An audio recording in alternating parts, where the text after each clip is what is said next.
Hello students, पिछले video में students आप लोगों ने पढ़ा कि प्रेशर हम किसे कहते हैं और प्रेशर का क्या फॉर्मूला होता है।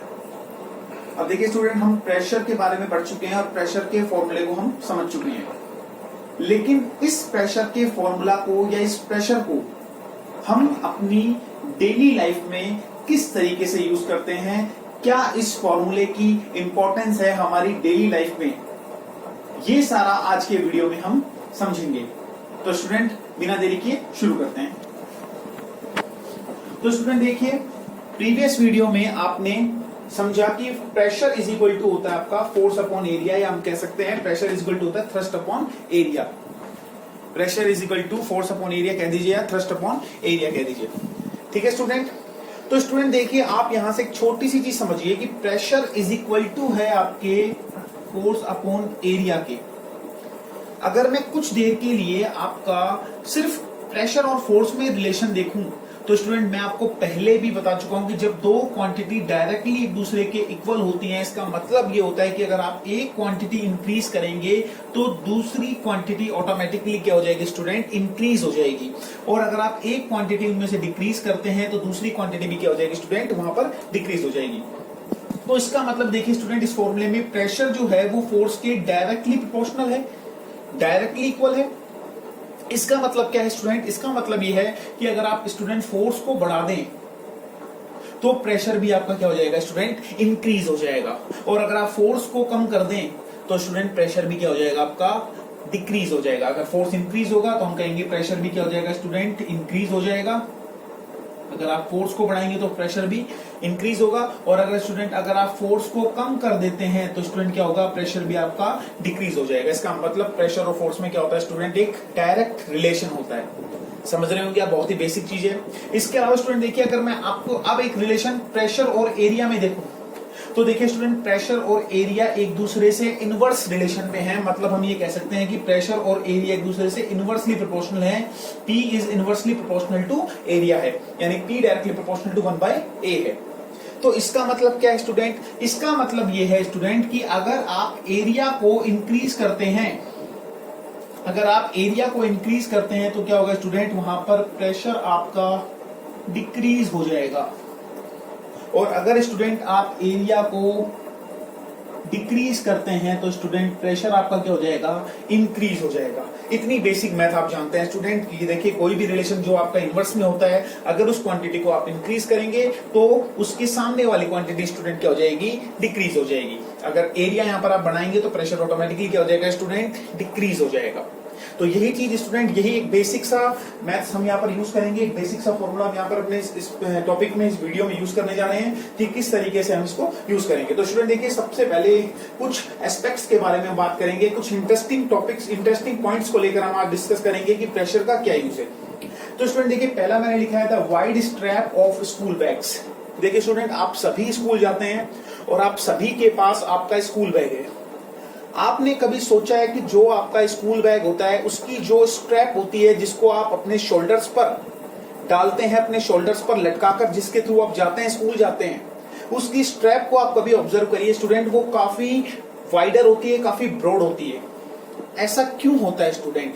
तो देखिए स्टूडेंट, आपको पता है कि जब आप उस स्कूल बैग को अपने शोल्डर पर डालते हैं तो उस बैग के अंदर रखा हुआ जो सामान होता है, जो बुक्स होती हैं, वो आपके शोल्डर पर एक फोर्स लगाती हैं, यानी एक वेट लगाती हैं।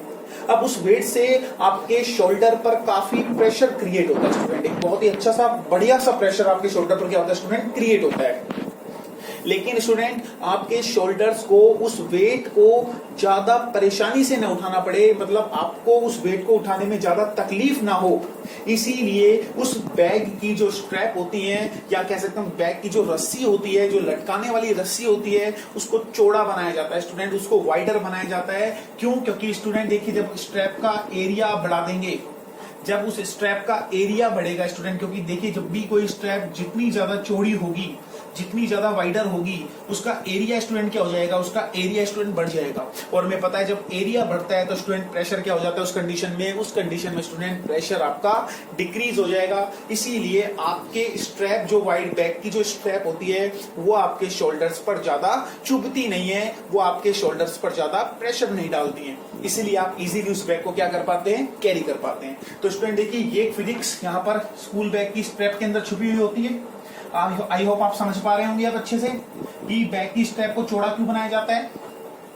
अगर स्टूडेंट देखिए उस स्ट्रैप को चौड़ा ना बनाकर एक पतली सी रस्सी से बांध दिया जाए, आपके दिमाग में एक क्वेश्चन आना चाहिए कि बैग की रस्सी को एक बिल्कुल पतली सी रस्सी से, उस स्ट्रैप को बिल्कुल पतली सी रस्सी क्यों नहीं लगा दी जाती है। तो स्टूडेंट देखिए अगर आप एक पतली सी रस्सी वहां पर उसके ऊपर लगा देंगे तो स्टूडेंट देखिए इसका बहुत ही कम एरिया हो जाएगा, और स्टूडेंट एरिया कम होने पर क्या होगा, प्रेशर इंक्रीज हो जाएगा, और प्रेशर इंक्रीज होने पर आपको उस बैग को लटकाने में, उसको कैरी करने में बहुत ज्यादा परेशानी आएगी। इसीलिए हम स्कूल बैग के स्ट्रैप को क्या करते हैं स्टूडेंट, काफी वाइडर रखते हैं।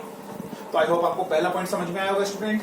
अगला देखिए स्टूडेंट, अगला कह रहा है टायर्स ऑफ बस और truck have larger width than those of a car. तो स्टूडेंट देखिए आप सभी ने ट्रक और बसेस को देखा है और आप सभी ने कार को भी देखा है। तो आपने देखा होगा देखिए स्टूडेंट जो ट्रक या बस के जो टायर्स होते हैं वो काफी चौड़े होते हैं, काफी ब्रॉड होते हैं। ऐसा क्यों होता है स्टूडेंट, देखिए क्योंकि ट्रक जो होते हैं, ट्रक या बसेस के अंदर लोड या कह सकते हैं पैसेंजर्स का जो लोड होता है वो काफी ज्यादा होता है, क्योंकि वो काफी हैवी होते हैं। और हमें पता है कि बस के अंदर बहुत सारे पैसेंजर्स ट्रेवल करते हैं तो उनका वेट भी उस बस के अंदर क्या हो जाता है, इंक्लूड हो जाता है। उसी तरीके से जो ट्रक होते हैं स्टूडेंट, उन ट्रक के अंदर भी कुछ ऐसा ही होता है कि ट्रक के अंदर आप कोई भी सामान को कैरी करते हैं तो उस सामान का वेट उस ट्रक के वेट को और ज्यादा हैवी बना देता है। ऑलरेडी बस और ट्रक काफी हैवी होते हैं लेकिन वो उसको और ज्यादा हैवी कर देते हैं। तो उस कंडीशन में देखिए स्टूडेंट बहुत ज्यादा वेट उनका हो जाता है। अब स्टूडेंट इतना सारा वेट होने की वजह से वो चलने वाले जिस रोड पर या जिस सड़क पर वो चलेंगे उसको वो इजीली क्या कर सकते हैं, वो उसको खराब कर सकते हैं। उनके इतने वेट से आपकी जो रोड होती है स्टूडेंट वो खराब हो सकती है। तो स्टूडेंट ऐसा क्या करें कि वो जो ट्रक और बस हैं वो आपके रोड को नुकसान ना पहुंचा पाए। तो उसके लिए स्टूडेंट क्या किया जाता है, उनके टायर्स को काफी चौड़ा रखा जाता है। और स्टूडेंट देखिए टायर को चौड़ा करने के लिए क्या करते हैं, उनके एरियाज को क्या कर देते हैं स्टूडेंट, उनके एरियाज को क्या कर दिया जाता है स्टूडेंट, काफी ज्यादा कर दिया जाता है। यानी उनके एरिया को क्या कर दिया जाता है स्टूडेंट, इंक्रीज कर दिया जाता है। और हमें पता है जब एरिया इंक्रीज होगा तो स्टूडेंट क्या होगा, प्रेशर उसी कंडीशन में डिक्रीज हो जाएगा। जबकि कार की अगर हम बात करें तो ऑलरेडी देखिए स्टूडेंट कार का इतना वेट नहीं होता है और उसके अंदर आपको पता है कि ज्यादा से ज्यादा कोई पैसेंजर बैठ भी जाएगा तो भी उसका इतना लोड होगा नहीं। तो स्टूडेंट वहां पर हम क्या कर सकते हैं, वहां पर उनके टायर्स को उस ट्रक और बस के कंपैरिजन में उतना वाइडर नहीं बनाया जाता। तो आई होप आपको समझ में आ रहा होगा कि टायर के ट्रक या बसेस के टायर को वाइड या ब्रॉडर करने का क्या रीजन होता है। ठीक है स्टूडेंट, वहां पर एरिया इंक्रीज होगा, उस कंडीशन में उनके द्वारा लगने वाला प्रेशर क्या हो जाएगा स्टूडेंट, डिक्रीज हो जाएगा। इसके अलावा स्टूडेंट देखिए तीसरा पॉइंट देखिए, nails and pins have pointed ends. देखिए स्टूडेंट आप सभी ने नेल्स को देखा होगा, नेल आप देखते हैं जनरल चीजें हैं ये। तो आप देखिए स्टूडेंट नेल कुछ इस टाइप का होता है आपके पास, एक नेल या कोई निडल की बात करूं या कोई पिन की बात करूं तो आपने उसके आउटर बिल्कुल एंड वाले एज को देखा होगा। तो देखिए स्टूडेंट वो काफी आगे से नुकीला होता है, काफी शार्प होता है। इसका रीजन क्या होता है स्टूडेंट, तो देखिए स्टूडेंट उसका रीजन ये होता है कि जब आप उस नेल को किसी दीवार में, वॉल में हैमर की हेल्प से लगाते हैं तो आपको उस हैमर की हेल्प से उस नेल को दीवार में लगाने में ज्यादा फोर्स ना लगाना पड़े। जब आप उसको किसी भी वॉल पर लगा रहे हैं तो आपको एक ज्यादा फोर्स अप्लाई ना करना पड़े। इसके लिए उसके आगे के एज को काफी शार्प रखा जाता है। इसका मतलब यह है स्टूडेंट उसके आगे वाले पॉइंटेड एंड का एरिया क्या कर दिया जाता है, वहां पर उसके एरिया को डिक्रीज कर दिया जाता है। स्टूडेंट क्या कर दिया जाता है, एरिया को डिक्रीज कर दिया जाता है। इसीलिए जब आप बहुत ही कम मात्रा में फोर्स लगाते हैं तो देखिए स्टूडेंट एरिया डिक्रीज होने से क्या हो जाएगा स्टूडेंट, वहां पर उसका प्रेशर काफी ज्यादा हो जाएगा। इसका मतलब अब एरिया डिक्रीज कर रहे हैं आप आगे से, तो आप हल्का सा भी जब फोर्स लगाएंगे तो उस कंडीशन में क्या हो जाएगा स्टूडेंट, उसका प्रेशर बहुत ज्यादा हो जाएगा और वो पिन या वो नेल इजीली क्या कर जाएगा, वॉल के अंदर एंटर कर जाएगा। तो आई होप समझ रहे होंगे आप कि नेल और पिन के पॉइंटेड एंड्स क्यों बनाए जाते हैं। ताकि उनका एरिया कम हो जाए, तो लगाने वाले को या उनको सेट करने वालों को फोर्स ज्यादा ना लगाना पड़े, एक कम फोर्स से ही वो क्या कर जाए, दीवार के अंदर इजिली एंटर कर जाए। इसके अलावा स्टूडेंट देखिए तीसरा पॉइंट देखिए, चौथा पॉइंट देखिए, sharp knife cut better than a blunt knife. इसका मतलब क्या है स्टूडेंट?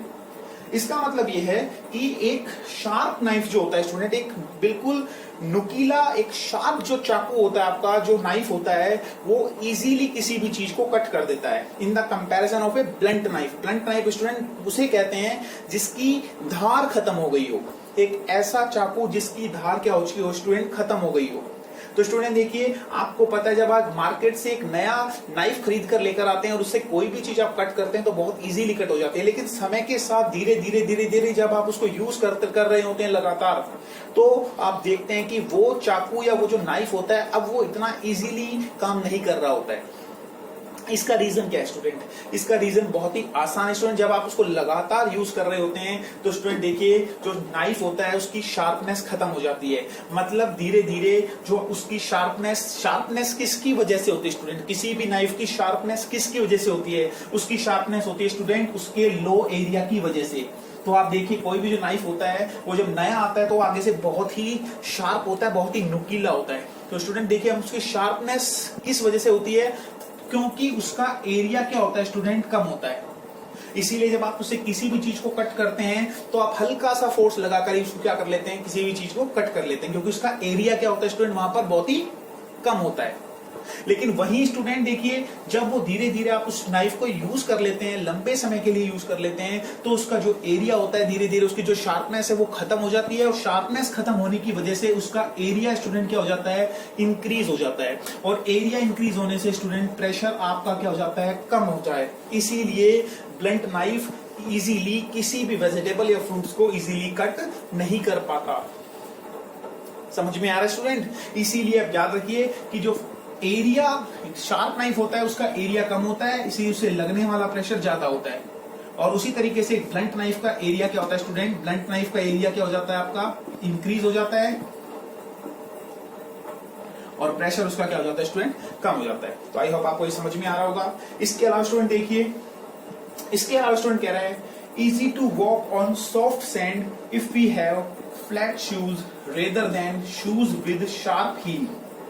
इसका मतलब क्या है स्टूडेंट?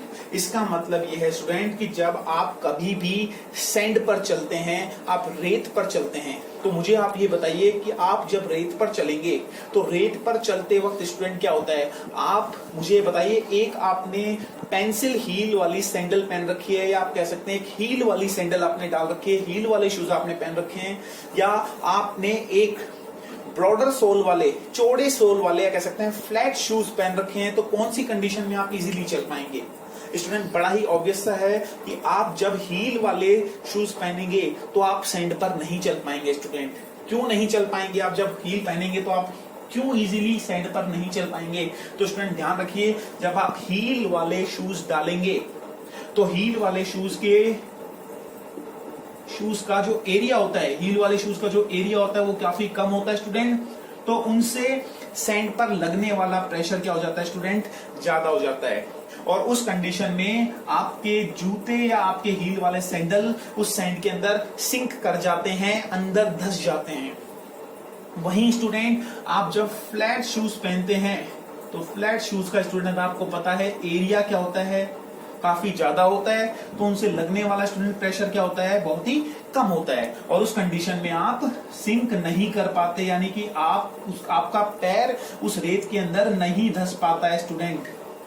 तो यहां पर भी स्टूडेंट देखिए फिजिक्स काम करती है। इसीलिए स्टूडेंट कई बार पूछ भी लेते हैं कि जो आपका कैमल होता है, जिसको हम डेजर्ट किंग ऑफ डेजर्ट भी बोलते हैं, वो इजीली सैंड पर चल पाता है, जबकि इंसान के लिए रेगिस्तान में चल पाना या वहां की रेत पर चल पाना इम्पॉसिबल तो मैं नहीं कहूंगा, लेकिन काफी डिफिकल्ट होता है।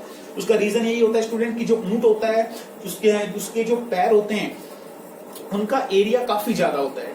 तो स्टूडेंट देखिए, एरिया जब उसके पैर का ज्यादा होगा तो आपको पता है एरिया ज्यादा होने पर प्रेशर क्या हो जाएगा स्टूडेंट, कम हो जाएगा। तो इसीलिए वो सैंड पर क्या करता है स्टूडेंट, कम प्रेशर लगा पाता है, क्योंकि उसके पैर का एरिया ज्यादा है, और इसीलिए वो उस रेत में नहीं धंस पाता स्टूडेंट। तो आई होप आपको समझ में आ रहा होगा इस चीज में। और स्टूडेंट देखिए लास्ट एक और पॉइंट देखिए, इस पॉइंट को समझिए स्टूडेंट। ये कह रहा था wide wooden sleepers are kept below railway lines.